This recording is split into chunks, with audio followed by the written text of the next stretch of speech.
Nanawagan ho sa mga senador si Department of Public Works and Highways o DPWH Secretary Manuel Bonoan ng karagdagang pondo para sa pagbili at ng mga kagamitan para sa desilting at dredging ng mga daluyan ng tubig upang maiwasan ang pagbaha na nararanasan ngayon.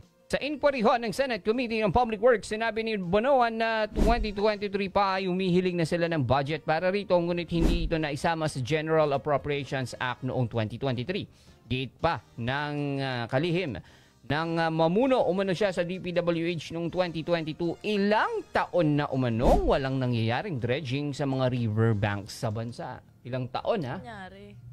Ilang taon. Taon ang sinasabi ha? Yes. Sa nakalipas na taon, fast few years. Dredging.